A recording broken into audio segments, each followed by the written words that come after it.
Escritor, profesor universitario en la Universidad Nacional Autónoma de México. Fue consejero presidente del Instituto Federal Electoral entre 1996 y 2003.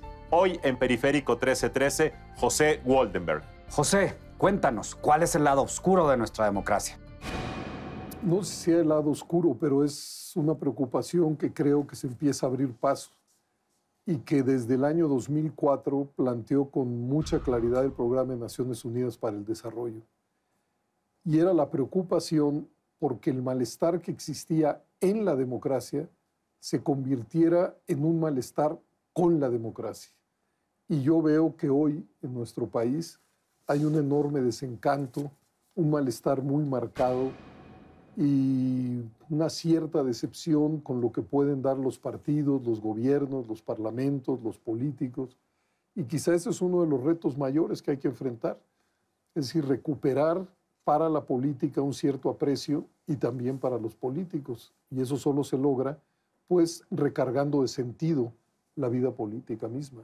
Pepe, en un artículo publicado por Luis Carlos en la revista Nexos, nos explica muy claramente que mayor democracia se tradujo en mayor corrupción, que nosotros suponíamos y pensábamos que la mayor competencia electoral, el pluralismo político se traduciría en vigilancia mutua entre los partidos, que a su vez eso se traduciría en menor corrupción y menor impunidad.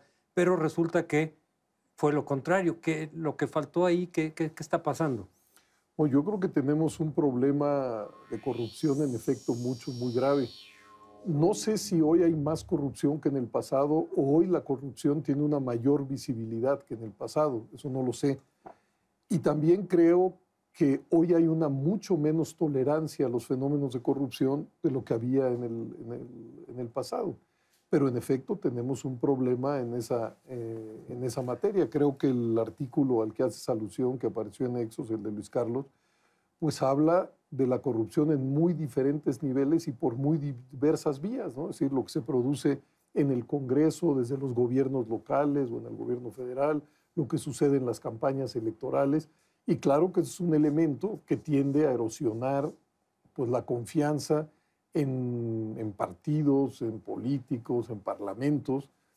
Y creo que es uno de los componentes que eventualmente nos pueden explicar, pues, esto que yo llamo un alejamiento, un malestar, un desencanto con la vida política. Yo sí creo que hay más visibilidad, pero también hay más frecuencia y más magnitud de los problemas de corrupción. Creo que no es una culpa de la democracia, creo que es una culpa de la falta de Estado de Derecho, que es diferente. Pero como tú decías, la gente ve que hay más pluralismo y dice, el pluralismo es la causa de la corrupción. No, no es la falta de un Estado de Derecho. Ahora bien, también sigue habiendo impunidad, también hay más inseguridad, entonces parece que hay un cóctel de cosas que se han descompuesto.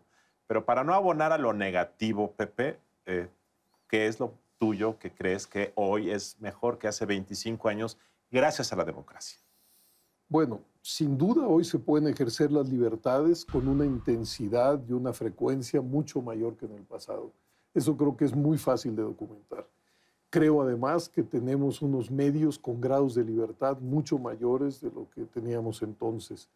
Tenemos hoy partidos en plural que tienen arraigo en la sociedad y que son competitivos. Tenemos elecciones donde los ganadores y perdedores no están predeterminados como en el pasado. Tenemos, para bien, para mal, una serie de contrapesos en el propio mundo de la representación política. Que, por cierto, esto de los contrapesos se han ido diluyendo y hoy parece que tenemos una democracia sin oposiciones. Está bien exagerando, pero se han apagado un poco. Yo creo que como en toda democracia, hay momentos para la confrontación y momentos para el acuerdo. Lo que debe ser preocupante, creo yo, es lo que ha sucedido en muchos congresos locales y en algún momento en el Congreso Federal, en donde quienes deben de ser vigilantes de la gestión pública, por diferentes motivos, no ejercen esa función de manera intensiva y a fondo, ¿no? Eso es cierto. Pero me preguntabas por, digamos, por la parte buena. La parte mala, creo yo, es que hemos avanzado mucho en la construcción de un escenario para la reproducción del pluralismo, pero hay dos esferas en las que prácticamente no hemos avanzado nada. Tú ya señalabas una, el déficit de Estado de Derecho. ¿Cuál es la otra pata absolutamente coja de nuestra realidad? Pues que seguimos siendo un país profundamente desigual, con muy escasa cohesión social, y que además a ello le sumamos que en los últimos años el crecimiento económico ha sido muy bajo, pues entonces tenemos un caldo de cultivo para la furia, para el enojo, que se explica, yo creo, por esto.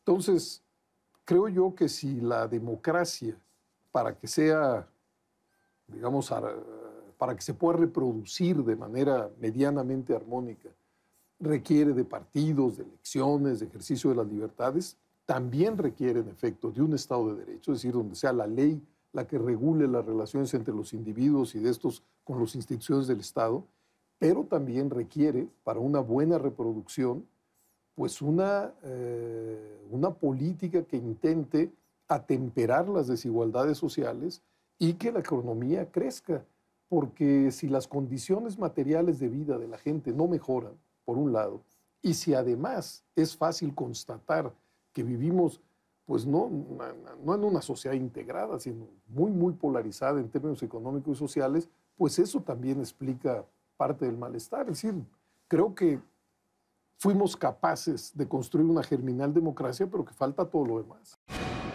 Padres de los 43 normalistas desaparecidos y miembros de la Coordinadora Estatal de Trabajadores de la Educación de Guerrero han amenazado con boicotear las elecciones del 7 de junio.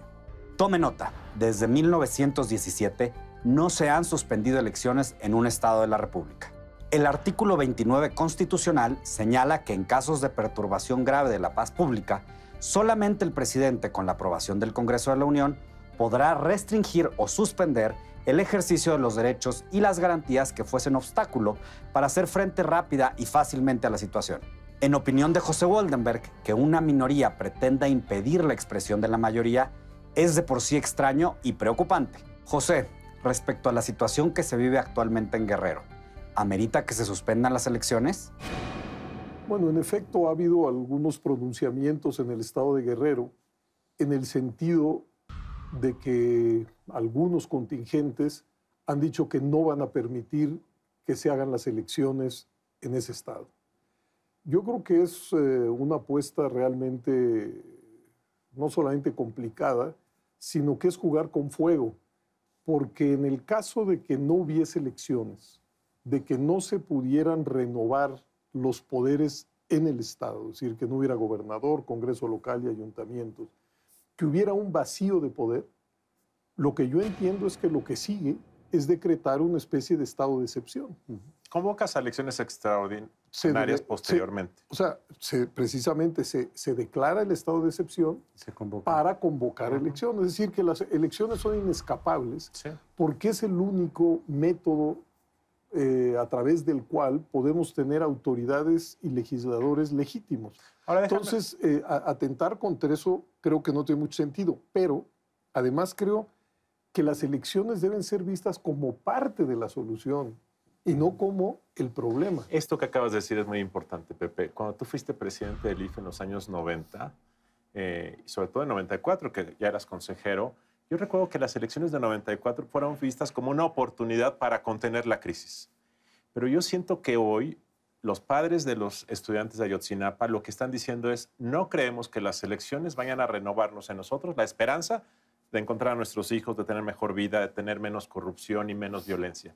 Entonces, a diferencia de hace 20 años, cuando había esperanza en el bebé recién nacido, siento que hoy algunos segmentos de la población, los que han sufrido más, ya no ven que las elecciones sean una oportunidad. Y creo que eso es una llamada de atención en algunas regiones del país. Sí, yo creo que tienes absoluta razón. Yo creo que si en algún momento las elecciones fueron vistas como la puerta para salir de momentos críticos y que en sucesivas reformas se incorporaron fuerzas políticas que hasta antes habían sido marginadas de manera artificial, que se fueron puliendo las instituciones encargadas de organizar las elecciones, que se fueron construyendo condiciones equitativas de la competencia. Es decir, hoy se ha vuelto una rutina, y una rutina que para muchos está desgastada, y una rutina que no genera las mismas expectativas que en el pasado. Pero, dado que no México, sino la humanidad no ha podido diseñar un método superior para dotarse de autoridades legítimas, pues es necesario recargar y inyectar sentido a las propias elecciones. ¿Quiénes son los primeros responsables de esto? Pues los partidos y los candidatos. Pero también tienen que ayudar los medios, tienen que ayudar la academia y tienen que ayudar también las organizaciones civiles, que ojalá pudieran tender puentes con los partidos y con el mundo de la representación. ¿De qué depende que vaya a haber elecciones en Guerrero? Porque quienes están obstinados en que no la haya, pues incurren en violencia, incurren en transgresiones a la ley y nadie los contiene. Es decir, ellos son los que van a decidir si va a haber o no, porque eventualmente igual y logran impedir esa elección si nadie los detiene. Bueno, yo no creo que estén en capacidad de impedir las elecciones. Hasta donde yo sé, sí son grupos muy beligerantes que han realizado acciones que simple y sencillamente no pueden ser justificadas, ¿no? Es decir, han quemado el Congreso, han quemado presidencias municipales, el Palacio de Gobierno, han humillado a personas, las han hecho marchar por las calles como uno leyó que sucedía pues, en los peores momentos de Camboya y con Pol Pot y demás. Pero no creo que sean grupos ni de lejos mayoritarios. En Guerrero sí hay una indignación muy fuerte por los acontecimientos de Iguala, y con razón. Y los padres de familia, o algunos de los padres de familia, pues han planteado esa idea de que no debería haber elecciones. Yo entiendo el dolor, la desesperación y la angustia de los padres de familia, pero no creo que ese dolor, digamos, legítimamente pueda traducirse Tendrían que tener éxito al 100% en los dos distritos de Tlapa y Chilpancingo para que sumen 20.17% de las casillas de la entidad y se anulase la elección de gobernador. Pero tendrían que ser exitosos al 100%, lo cual es complicado. Yo creo además que mucha de la gente que salió a la calle en Guerrero, que mostró su indignación y demás, no acompaña esa reivindicación. Es decir, yo creo que conforme se vaya desarrollando los trabajos para la elección, poco a poco se irá viendo que es mucha más la gente que quiere que haya elecciones y que quiere votar que la que dice que no. Y pues bueno, faltan pocas semanas, pocos meses para verlo. A mí lo que me resulta muy chocante de quienes pretenden, digamos, sabotear las elecciones es que en el fondo lo que se está saboteando es la posibilidad de que hablen los más. Es decir, los menos les están tratando de usurpar un derecho a la mayoría de la población. La reforma electoral de 2014 centraliza la organización de las elecciones, regula por primera vez las candidaturas independientes y amplía el voto en el extranjero, así como cambios en materia de fiscalización de gasto de partidos y candidatos, entre otros temas. Se mantuvo el financiamiento público, pero se ampliaron los límites de financiamiento privado. Woldenberg encuentra 3 ventajas en ello. Es más transparente, construye equidad en la contienda y busca que los partidos no sean dependientes de los grandes grupos económicos. José, si pudieras cambiar una sola cosa del sistema electoral actual, ¿cuál sería? Si tuviera que cambiar una cosa, haría que la autoridad administrativa se encargara única y exclusivamente de organizar la elección y que todo el contencioso fuera directamente al Tribunal Electoral. Y otra cosa, volvería a la idea de que las condiciones de la competencia deben de ser un piso, no un techo. Es decir, que garantizando condiciones en los medios de una cobertura medianamente equitativa en las campañas y financiando a los partidos como se hace hoy con recursos importantes del Estado, que el resto eventualmente fuera el reino de la libertad. Dicho de otra manera, Pepe, lo que tú estás diciendo es volver a los orígenes. Yo estoy de acuerdo que el IFE, ahora INE, organice operativa y logísticamente la instalación de casillas para que la gente exprese su punto de vista. Y todo el entramado que se le ha puesto y que ha abigarrado la regulación se le desmonte y lo hagan otros. No, sobre todo que la tarea, que no se le asigne la tarea de juez, Sí. porque el IFE es una autoridad administrativa y dado que hay tribunales, pues que el tribunal asuma todo el contencioso. Digamos, el INE puede seguir realizando tareas de educación cívica, no sé, entrega de los recursos a los partidos políticos, puede seguir administrando los tiempos en radio y televisión, pero dado que tenemos un sistema donde una es la autoridad encargada de organizar las elecciones y otra de resolver los conflictos, Claro. pues que el tribunal resuelva los conflictos. Ahora, y para que el tribunal sea un mejor juez, creo que también es importante desregular y quitar muchos candados y muchas prohibiciones que, lejos de mejorar las condiciones de la competencia, han enriquecido a los abogados electorales sin solucionar mucho. Pepe, muchas gracias por acompañarnos. Ha sido todo por hoy. Hasta la próxima.